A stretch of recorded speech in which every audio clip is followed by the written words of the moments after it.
Hello, everyone, and welcome to a new episode of Your New and Joyous Life. My guest today is Mardi Winder-Adams, and she is the go-to divorce coach for high-achieving women. She is dedicated to supporting women in taking control of their separation and divorce to reduce the emotional and financial costs of the process. Marty offers over 30 years of experience helping women navigate the challenges of high conflict and high asset divorces. Marty is an ICF and BCC executive and leadership coach, certified divorce transition coach, and credentialed distinguished mediator in Texas. She founded Positive Communication Systems LLC and hosts the podcast, The D Shift, Redefining Divorce and Beyond, and Real Divorce Talks. So, Marty, welcome. I'm so happy to have you as my guest today. Oh, Myriam-Rose, it's my honor and pleasure to be here. I can't wait to have this conversation with you. Well, thank you so much. So, I think for the clarity of our listeners, what is a divorce coach? A divorce coach, I like to explain it as a person that is going to walk with you through the divorce process and sort of be your divorce concierge. In other words, I am a sounding board. I help people find resources.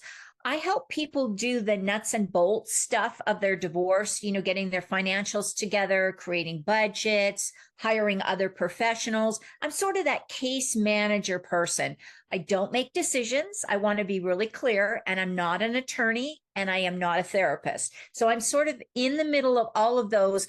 If you think of divorce as a team of professionals, I would sort of be the coach, helping everybody to do the best at what they're doing. Well, that's wonderful. So when should you work with a divorce coach? The earlier, the better, Myriam-Rose, because one of the biggest mistakes that I see, I only work with women, but the same thing applies with men. One of the biggest mistakes I see people do when they're going through a divorce is they hire the wrong attorney. And so, first of all, there's good attorneys and there's bad attorneys. Just like there's good coaches and bad coaches and good teachers and bad teachers. So you have to be very selective about who you're hiring as an attorney, not only because of their professional standards, but also what style of family law do they practice. There's attorneys that are very aggressive, which are good. There's nothing wrong with an aggressive attorney. There's also attorneys that are more collaborative and work more together, and there is a whole collaborative law practice now. And then there are the attorneys that I like to call the really passive attorneys. So they just kind of sit around and they wait until the other attorney initiates any kind of motions. So there's nothing inherently wrong with any of those possibilities, but you have to know what works for you. Can you communicate with that attorney? Does that attorney understand what you want in the divorce? Because if you're fighting your attorney, it's only going to cost you more money and more stress. So if you can hire then, that's great. If not, a divorce attorney can come in, a divorce coach can come in at any time in the process. I work with people who are a year or two into their divorce and are really getting frustrated with the time that it's taking. And they're starting to feel emotionally drained and stressed. So I work with them in the middle. And then I do have some clients that I come in and work with for a short period of time post-divorce, especially this would more likely be women that have been married for many, many years and many, many decades sometimes, who are switching their whole way of living from living as a couple to living as a single. And they just feel they need a little extra support. And I'm there to offer that for them. Well, that's very good. I think I'd like to delve into that a little more. But first, I have to say, I wasn't aware that you had so many different divorce attorneys. I never thought about the way that they work, honestly. So that's a good thing for us to know. Thank you. So, as you just said, you can come in at any time. So, how is divorce coaching different from working with a therapist, lawyer, or financial planner? Okay, so that's a really good question because, and that's a red flag. If you don't mind me throwing this in here, Myriam-Rose, that's a red flag. If you are looking at a divorce coach who tells you, I can replace an attorney, I can replace a financial planner, I can replace a therapist. That is not true. Even if they are an attorney, because there are some divorce coaches who are retired attorneys or who have transitioned from attorney to divorce coach. You cannot act as an attorney if you are not hired as an attorney. So be really careful about any divorce coach that's saying, hey, I can replace legal services, financial services, or therapy. So if you don't mind, let's do them one at a time. So an attorney is going to be, they're going to be your legal guide through the process. They know what the family code says, and the family code in every jurisdiction is different. If you're in the United States, every state is different. Some states are community property. Some states are equitable distribution, which is how they divide up the assets. There's different ways that co-parenting plans are developed based on each state. And because I've worked in both Canada and the United States, I know that what's required in Canada is different than what's required in the United States for an attorney.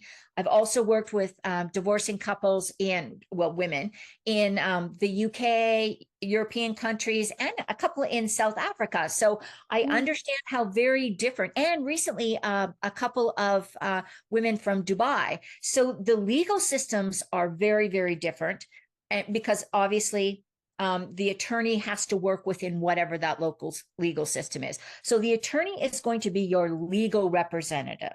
They're going to give you information on what under the family code you are allowed to do or not allowed to do. And they also can negotiate on your behalf and obviously represent you if it goes through litigation, which is where you actually go to court. Only about 15% of divorces in the United States actually go through litigation. Most of them are solved in mediation, which saves you a ton of money. So that's a good thing to know. Look for attorneys that like to do mediation because that's going to save you the most. So that's what an attorney does. A therapist is your mental health professional. So a therapist can help you with processing like really strong emotions, can help you deal with depression or anxiety. That's a very natural situation that women and men can experience in divorce. The difference between a divorce coach and a therapist, that's the most clean, I think, way to describe it, is that a therapist is going to work on mental health issues, looking at your back, like what's happened in your past and moving forward to help you understand. A divorce coach starts with, what do you want to do today? And how can I help you get there? So there's no therapy involved in divorce coaching. It's strictly based on moving forward. Now, I do some mindset work with my clients. I do some meditation and mindfulness activities. So those things do come in, but it's not therapeutic. And then I think you mentioned financial planners in there, yes, or financial professionals. I did. So one of the things that I always recommend to my clients, especially people with, and high asset doesn't mean like billionaires or anything. It can be, people that just have a high 401k or a large retirement plan, or maybe they have rental properties or something that's a little more complicated than just one house, one saving account, kind of divide the assets apart. One of the things that's important to look for is a certified divorce financial analyst. And those are professionals who can help you understand not only what the decisions are that you can make today, but what the tax implications of those decisions may be down the road. So, if you take $1 out of a retirement account or $1 out of your house or $1 out of your savings, those are all different values. They're not all $1. So that's something that most people don't know. It's something I didn't know until I started learning more and studying and doing trainings around this.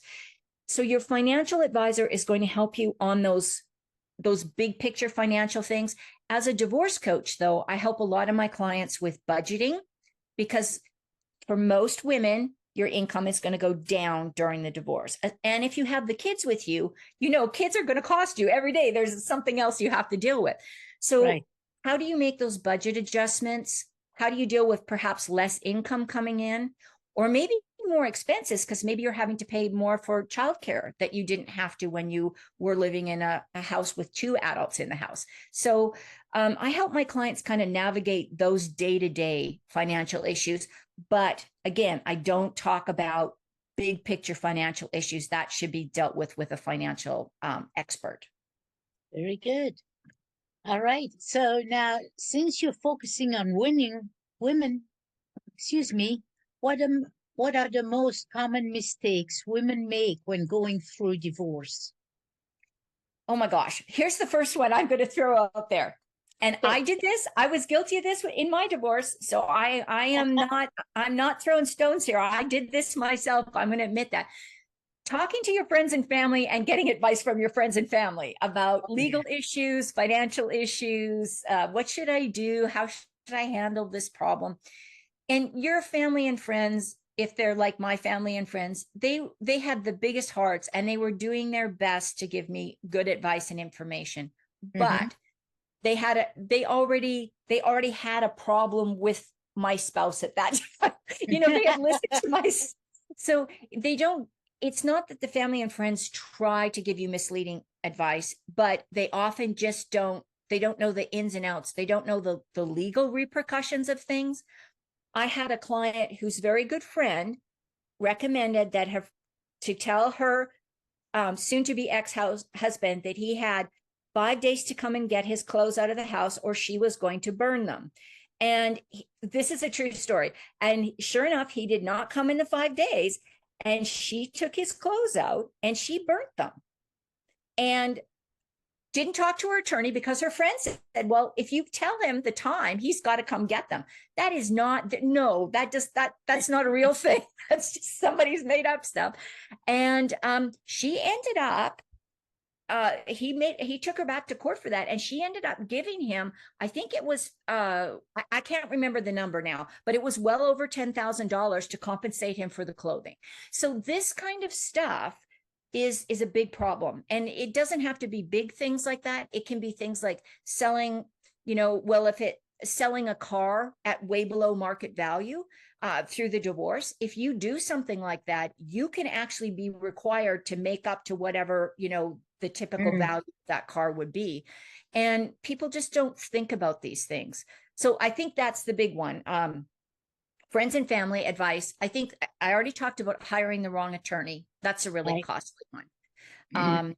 And I think probably the third biggest mistake is not understanding where you want to be when the divorce is finished. And by that, I mean, do you have a goal? Do you have a vision of what you want your life to look like? Because if you don't know what you want your life to look like 6 months, a year and a half from the divorce, how do you know what decisions to make in mediations to get the right, or in the divorce to get the right outcome? For example, if you I live in Texas. So if you live in Texas, but your dream vision of where you want to be after the divorce is you want to go live in Florida or California and live in a house on the ocean. Well, then why bother even negotiating for the house in Texas? Why not just let the other person take it, buy you out, and then you can use that money and go buy your dream home on the beach rather than spending time and energy and money negotiating over something you don't want. So making sure that you have a clear vision of that, I think, is the third big mistake that people make. And a very important one, because it makes sense the way you describe it, right? And I think people are sometimes just, no, you're not going to have it. And they're like this. And then they make stupid mistakes, right? Yeah. Nothing that serves them well. Or even, tying into what you do with so many women that are re-entering the workplace, maybe after multiple decades of not being in the workplace. What kind of job do you want? If you want to be a teacher, do you need to go back and upgrade and get additional certifications? Or, right. Because if you got to go back to school, then maybe you're going to look at how you want that distribution of monies to come. Maybe you'd rather take a lump sum settlement rather than, a monthly annuity or alimony, if that's even spousal support, if that's even an option for you. So there's all of these things to think about. Yes. And I'm sure when women are in this situation, men too, they get very stressed. You don't think clearly, so they definitely need someone like you, a divorce coach, to have the bigger picture and to have clarity in which direction to go, right? Very important. Yeah, and Myriam-Rose, I have to say, I don't think, I don't know if other divorce coaches say this. I don't think everybody needs a divorce coach. I don't think 100% of people do. If you have a good understanding of what you want and need, and if you and your partner are fairly close to how to deal with this stuff, it's a fairly collaborative, fairly cooperative kind of divorce, you probably don't need that extra support. But if you're dealing with a difficult ex with, high assets, if you're dealing with the high conflict, or if you're dealing with really complex situations, I work with clients who maybe have a physical or an emotion or some kind of inability to return to the workplace. So they're really struggling with, they're maybe 50 years old and they've got some kind of health condition or a disability. They know they can't go back to work.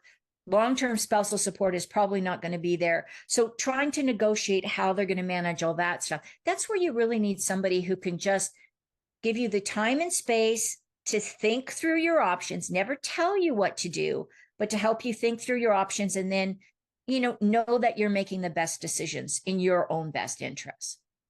That's right. Well, that's what a coach does, right? Never tells you what to do, but guides you and makes you see things from a different perspective. Right. So we kind of touched upon this, but how does divorce impact women concerning their careers? There was a study, and I should have looked this up. I think it was the University of Mississippi, but I could be wrong. Uh-huh. It's either Mississippi or Missouri. I'm not sure which one now. Isn't that terrible? Okay. But they did this study where they actually tracked people who were going through divorce and had them self-rate like their productivity levels. And 40% of people, now this is men and women, it wasn't just women, but 40% of people in that study reported that going through the divorce severely or very severely impacted their productivity. And there was another research done by, and I know this one was done by Harvard, that said that people can lose up to 40% of their productivity for the first 2 years after divorce. And people who have the additional caregiver role for the children, so if they're the primary parent or whatever it's called in your jurisdiction, which is typically the women, not always, but typically, you have so much more on your plate because you've got to now be a single parent managing children. And, you've got to deal with all of these things. If the kids get sick at school, sometimes you're going to have to leave work and go deal with the kids. And so these kind of things all come into play, particularly for women, and it can really, really impact their careers. And a lot of times women struggle because they feel that their professional reputation gets harmed during the divorce. I think I've told you this, Myriam-Rose. I was in a cafeteria waiting to see one of my clients in a break room. This is a big company, and this was the CEO suite cafeteria, and I'm sitting there, and I overhear 4 people sitting at the next table, and of course they don't know who I'm there to see. And it was a man who said, if she can't even keep her family together, how does she expect to run a company? Now, you would never hear that said, about a male executive. And this is not against men. This individual. It's a fact, yes. Most men are very, very aware of this, but it was so hostile. And this is 2004. This wasn't 2004. This is 2024. This was right. Just a few years ago. And to hear that, it was discouraging. And I wonder how many women are in those high visibility positions where they get that undercurrent of, you're not doing things very well. And heaven forbid they have a bad day where they cry. They get bad news from the lawyer. That's a death nail. And then it's like, oh my gosh. And that doesn't even have to be high level people. I remember working as a retail when I was, going to school, working in a real retail outlet. And we had a woman who was going through divorce, and it was emotionally devastating. And she used to go to the bathroom and cry. And, she had a couple of people, management team people, come up and talk to her and say, you have to stop doing that. And, like she wasn't under enough pressure already. Yes, not very good. So as we get toward the end of our conversation here, a couple more things. Are there any common myths about divorce we should know about? I think the biggest common myth about divorce is that it's going to be devastating for the family. So I want to set that right out there. There are lots of couples who go through a divorce who are able to, I'm not going to say they stay best friends, but at least they stay civil to each other. And they really work hard to be a great mom and a great dad, or great parents if it's the same gendered relationship. They stay great parents to the children. And those kids go through the divorce, and they have a few bumps like everybody does going through the divorce, but they're not damaged, and they're not harmed, and they feel very loved and cared for. So I think the biggest myth of a divorce is that it's going to be damaging for the kids, and it's going to break apart the family. Yes, it's going to cause a break between the couple, but you can still maintain a civil conversation. Or sometimes people even tell me I'm a better friend with my ex than I ever was when we were together. Now, that doesn't happen overnight, but it certainly can happen in a divorce. So divorce doesn't have to be dangerous or damaging or destructive. It can be exactly what both people need if everybody's willing to work towards that. Very good. Very good. So one last question. Is there a book you'd like to recommend to our listeners? Yes, I do. And I have it here. So I'm going to make sure I get the title right. It's a bit of an older book, but it's really good. It's called Mom's House, Dad's House, Making Two Homes for Your Child. It's by Dr. Isolina Risi. And she has an amazing way of helping parents who are trying to set up a great co-parenting relationship. That's wonderful. Thank you. We'll be sure to put that link and have people can get in touch with you underneath the podcast. We'll put several links down. Okay, Mardi, I can't thank you enough for being my guest today and for enlightening all of us on, several points about divorce and all the influences that come into it we never even thought about. So thank you for this enriching conversation. Thank you, Myriam-Rose. It was my pleasure. You're welcome. Okay.